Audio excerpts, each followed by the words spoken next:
অনেক শুভেচ্ছা জানিয়ে রসনা বিলাস থেকে চলে এলাম নতুন একটি ভিডিও নিয়ে। আশা করি সবাই ভালো আছেন। এখানে আমি 4টি মালটা নিয়েছি। আজকে মালটার জেলি তৈরি করব। এখন মালটাগুলো আমি সুন্দর করে কেটে নিব। চলুন তাহলে শুরু করি। সবগুলি মালটা আমি এভাবে কেটে নিব। কেটে আমি মালটার থেকে জুসটা বের করে নিব।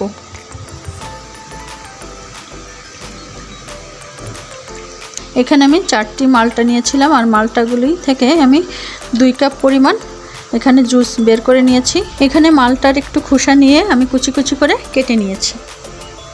চুলে একটি প্যান দিয়েছি। এখন এর মধ্যে আমি মালটার জুসটা ঢেলে দিব। এখানে আমি প্রথমে 1 কাপ পরিমাণ দিয়ে দিলাম, আর দিয়ে দিলাম হাফ কাপের থেকেও একটু বেশি, মানে 1 কাপ থেকে একটু কম আছে, বলা যায় মোট 1.5 কাপ পরিমাণ। 4টি মালটায় 1.5 কাপ পরিমাণ জুস আমি এখানে ব্যবহার করেছি। প্রথমে আমি 3 থেকে 4 মিনিট জুসটা আমি জাল দিয়ে নিব। 3 মিনিটের মতো আমি জুসটা জাল দিয়ে নিয়েছি। এখন এর মধ্যে আমি দিয়ে দেব 1 কাপ চিনি। 1.5 কাপ জুস নিয়েছিলাম, এজন্য আমি 1 কাপ চিনি এখানে ব্যবহার করছি।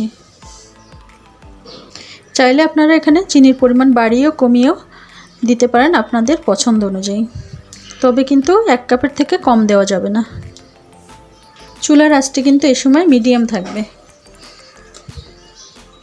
এখন আমি খুব সামান্য একটু ঠান্ডা পানিতে আমি হাফ চামচেরও কম আগার আগার পাউডার গুলে নিব।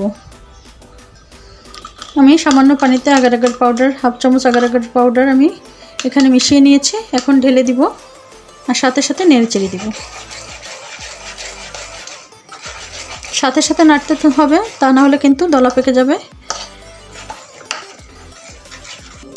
আপনাদের হাতের কাছে যদি আগার আগার পাউডার না থাকে আর যদি আগার আগার পাউডার ব্যবহার করতে না চান, সেক্ষেত্রে এখানে 1.5 কাপ পরিমাণ জুসের সঙ্গে 1.5 কাপ পরিমাণ চিনি ব্যবহার করবেন, তাহলে আপনাদের জেলিটা অনেক সুন্দর হবে।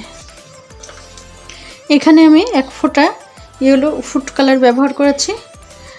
চাইলে আপনারা দিতে পারেন, আমি সুন্দর একটি কালারের জন্য ব্যবহার করেছি।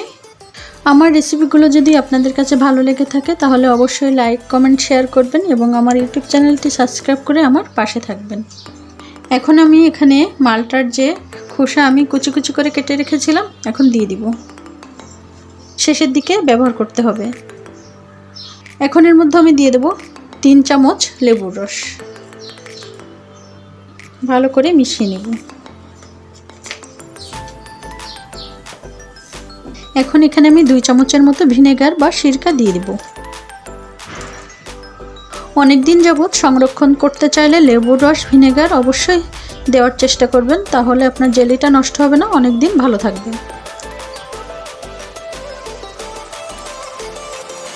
এই পর্যায়ে জেলিটি কিন্তু আমার সম্পূর্ণ রেডি হয়ে গেল। এখন কিন্তু নামিয়ে ফেলবো। একটু আঠালো আঠালো ভাব হলেই নামিয়ে ফেলতে হবে, কারণ যখন ঠান্ডা হবে তখন কিন্তু অনেক জমাট বেঁধে যাবে। দেখে বুঝতে পারছেন, যখন একটু চিটচিটে ভাব হবে হাতে নিয়ে দেখবেন, এরকম আঠালো একটু ভাব হলেই বুঝতে হবে যে জেলিটি তৈরি হয়ে গেছে।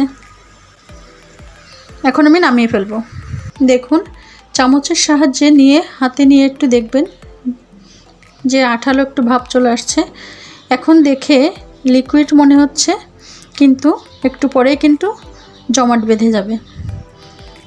গরম গরম থাকা অবস্থায় আমি যে পাত্রে সেট করব সেই পাত্রে আমি ঢেলে নিব। তৈরি হয়ে গেল দুর্দান্ত স্বাদের মালটার জেলি বা জ্যাম। সকালে বিকালে যখন খুশি তখন রুটির সঙ্গে পরিবেশন করতে পারেন। খেতে কিন্তু ভীষণ মজার। বাচ্চাদের টিফিনেও কিন্তু দেওয়া যায় দারুণ স্বাদের এই জেলি। একবার তৈরি করে অনেক দিন পর্যন্ত সংরক্ষণ করে রাখা যায়। তৈরি করুন আর অবশ্যই কমেন্ট করে জানান কেমন লাগলো। ভালো থাকবেন, সুস্থ থাকবেন।